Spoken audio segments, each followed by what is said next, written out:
ça aussi vraiment est-ce que du rey wax journalisme parce que loolu tax ci bokk dina ci bokk quand même mais dina rey bu baax en fait dina wàññi xadaru métier bi ci lu bari. bon mun na ko wàññi c'est un peu comme li nga waxoon sànq le fait qu'il y a plus de compte rendu que de reportage mun na ko wàññi et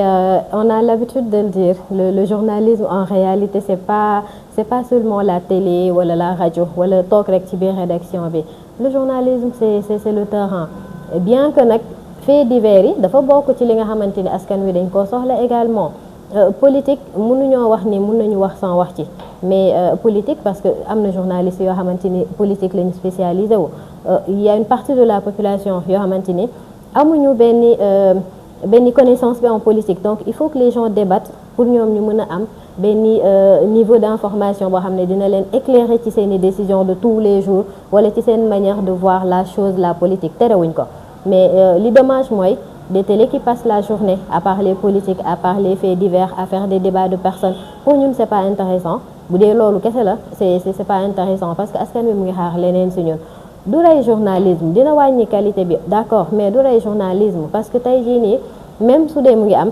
y a ci beneen côté bi des gens yi nga xamante ni c'est des journalistes qui savent en fait li leen di xaar qui savent li askan wi di xaar si ñoom et qui le font c'est seulement dommage que ñooñu noonu on les invite pas duñu ñëw li si bëri si plateau yi di wax wala journalistes yooyu li ñuy def ni mu war a fësee ba askan wi jot ci du ko fësee peut-être que duñu wax ni askan wi ñoom ñoo bëgg faits divers yi mais aussi y a un moment boo xamante ni da ngay def effort mais askan wi duñ ko gis donc loolu yëpp mu ngi ci mais journalisme moom loolu mënu ko rey parce que les bons journalistes sont toujours là les bonnes productions sont toujours là et ñun la spécialisation est encore là et d'ici quelque temps li ñu bëgg ci wàllum spécialisation bu amee on aura plus de journalistes spécialisés dans beaucoup de domaines ce qui fera que duñ nekkati ci télé yi à longueur de journée di wax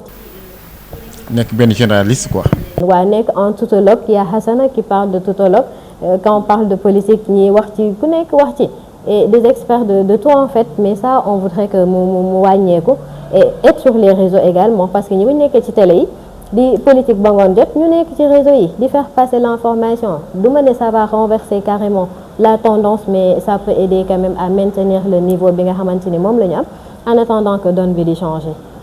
ci njëlbeen doon nga ci waaj a wax mooy mission convention bi est-ce que mën nga ci dellu soit mission bi exactement lan moo ko tax mu juddu ensuite nga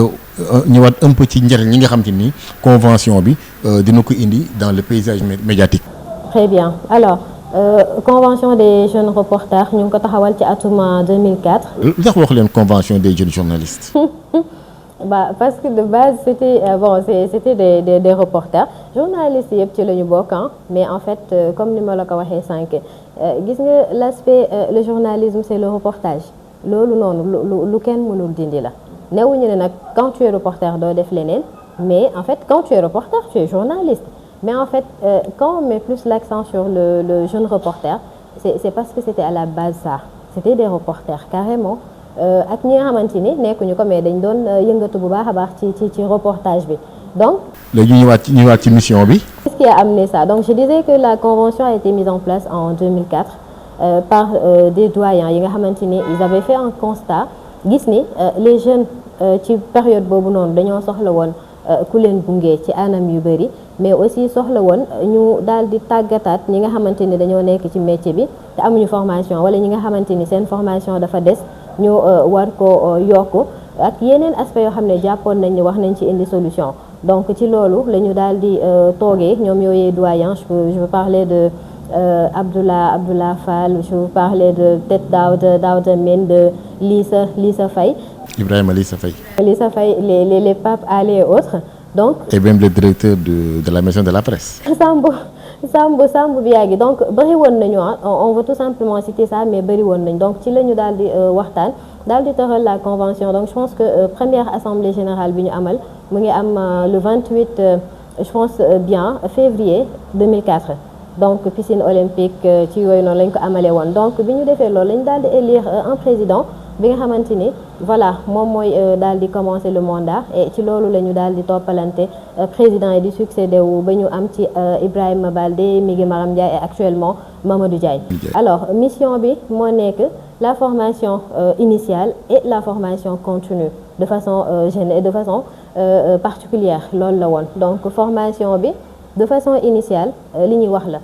mooy la base.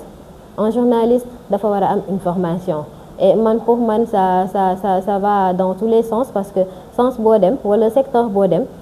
nit ñi dañoo war ñu former leen tàggat leen ci li nga xamante ni moom la ñuy liggéey. Donc amul benn secteur buy def exception. Pourquoi ñun parce que tey doo nekk médecin te jàngoo mënul nekk. Donc pourquoi mu am ay journalistes yoo xam ne jànguñu wala ñoo xamante ni gëstuwuñu wala leneen. Donc c'est parti de là. Et pour la formation jéego yu bëri la ñu daal di tëral pour que képp koo xam ne bëgg nga former wu nga mën ko à travers ay bourses yoo xamante ni dañ koy offrir dañ ko doon offrir sax laay wax depuis le temps ak suñuy. léegi bourse amatul. Bon instant yii nii je vais en venir peut-être donc ça s'est passé comme ça ba tey ku bëgg a former wu ak école partenaire yi ku ci mel ni ISEC ISIC ak. ceci. des fois ak aussi yeneen partenaires comme la mairie de Dakar. Bi nga xamante ni def ci doon jàpp bu baax a baax may nañu bourse yu bëri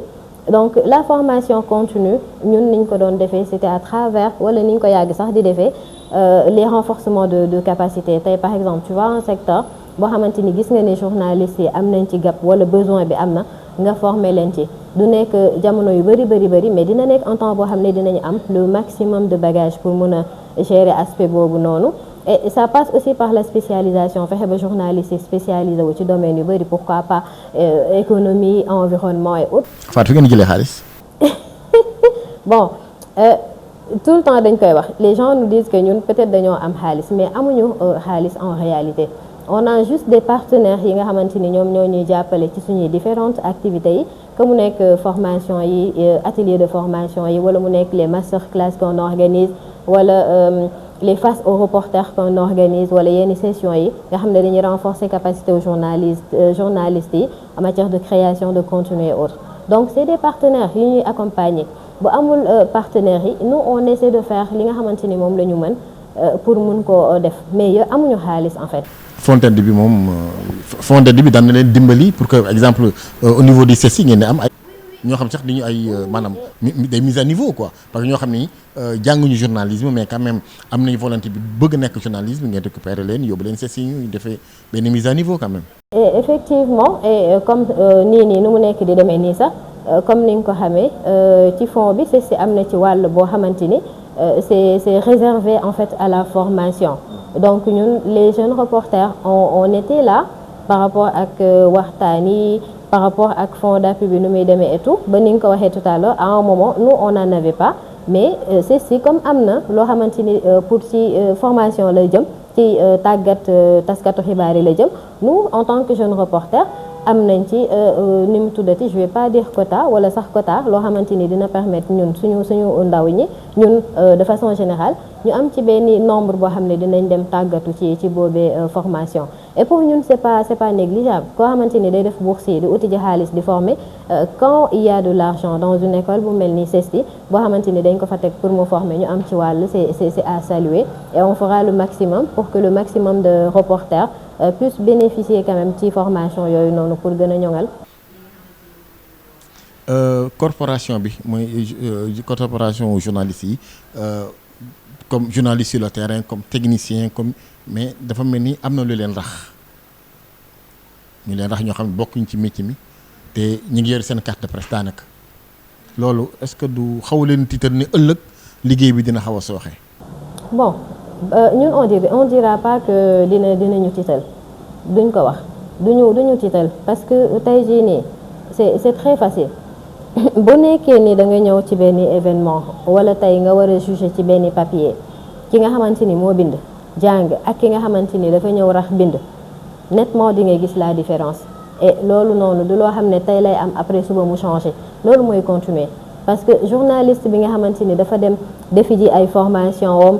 daal di def le nécessaire pour mën a former wu nekk dans les rédactions continuer di ut li nga xamante ni moom mooy ay compétences kooku noonu mënoo ko comparer ak koo xam ne dafa ñëw rek daal di dugg si y a pas photo mënul nekk lenn kay moo mën a nekk ça nous complique la tâche parce que tey jii nii bu amoon fii nii ñuy faire passer l'information di traiter la chose de façon éthique ak déontologique maanaam ñëpp mel noonu dañuy gaaw dañuy dañuy gën a performant gën a jëm kanam seulement que c'est compliqué parce que tey jii nii da ngay def sa liggéey jéem a defar liggéey bi nga xamante ni moom lañ yàq de l'autre côté ngay def sa liggéey dans les rédactions jéem a nekk ci réseaux sociaux yi pour mën a parer yenn mbir yi nga xamante ni moo fay xew di jóge ci ñi nga xamante ni mun nañ ko woowee ñoom ñooñu rax mais c'est pas méchant parce que ñooñu bu nekkee ni transmettre information wala liggéey ci secteur bi moom moo leen ñor y a pas de souci c'est pas un problème mun nañ ñëw mais ñu jàng renforcer seeni capacité toll ci niveau bi nga xamante ni maanaam critère wala règle yi nga xamante ni moom la ñu tëral ci corporation bi ñu respecté ko ñun loolu bañuñu ko parce que suñu essentiel mooy information bi jàll yoon mais pas ñuy ñëw di ñu xax pour gën ñoo sonal mais aussi gën a yàq li nga xamante ni mooy secteur bi. Fatou xëy na sax seetlu nga ko mooy ñaari at yi ñu génn nii daanaka sunu kilifa yi autorité politique yi di yeeg youtubeurs yeeg facebookers yi moo leen gënal ñu adressé wu à la presse liggéey ak presse bi yaakaar naa seet loolu moom convention bi xanaa bàyyi na ci xel. non mooy li ma wax léegi rek. alors man je pense que ñu jël décision liggéey ak jeune reporter yi ou pas journalistes yi de façon générale cela ne change en rien le fait que ñun suñu liggéey ñu ngi koy def dinañ continuer di ko def maintenant des autorités politiques en fait pour man ku ci nekk am nga appartenance ku ci nekk am nga loo xamante ni moom nga gëm bu nekkee autorité da nga bokk ak moom wala nga jàpp ne yow da nga ko war a défendre def ko mais comme Diagne ni mu ko waxee le matin quand tu traites l'information en fait nga traité information boobu noonu par rapport ak lu leer nga wane ni carrément da nga far nga wane ni carrément peut-être li nga xamante nga assumer quoi nga assumer ko carrément mais en fait pas nga mbuboo journalisme bi wala nga taxawaayu journaliste ba pare bëgg a traité traitement wu ku far partisan parce que des fois ça pousse à ce que ñu bëri jàpp ne journalistes yi le journal alors que du loolu. ñun ñu ne ci terrain bi dañ leen di gis ñoom ñu takk badge presse. bon bu ñu takkee badge presse moom moi je pense que commission bi nga xamante ni moom mooy délivrer les cartes de presse bu dee loolu mu ngi am ñoom ñoo ko war a lijjante gérer ko xool lan moo nekk faay bi wala lan moo waral boobee situation et je pense que ñi nga xamante ni ñoom ñoo ci nekk à savoir le président mat nañu mat goo xamante ni du ñu jël carte de presse di ko jox koo xamante ni respecté woo les critères de base parce que carte de presse du da ngay ñëw rek am ko il te faut un diplôme sans diplôme il te faut nga nekk ci benn rédaction acquérir li nga xamante ni moom moo di compétence 2 ans bu nekkee ni am nga beneen diplôme ci beneen secteur boo ko amul il te faut 10 ans d'expérience et tu passes par une commission de validation des acquis boo xamante ni foofu amul parlo parce que en dehors du président il y a d'autres personnes qui y sont yoo xamante ni dañ lay poser des questions par rapport ak liggéey bi par rapport ak suñuy règles éthiques déontologiques suñuy code et tout mais foofu boo fa jaaree ba jàll c'est parce que liñ la laajte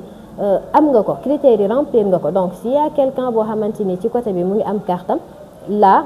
lu mënul nekk la wala bu fekkee nekk na c'est à la commission de voir comment c'est arrivé et je pense pas que mu jaaree ci boobee commission. Fatou Sidibé nekk membre de comité directeur bu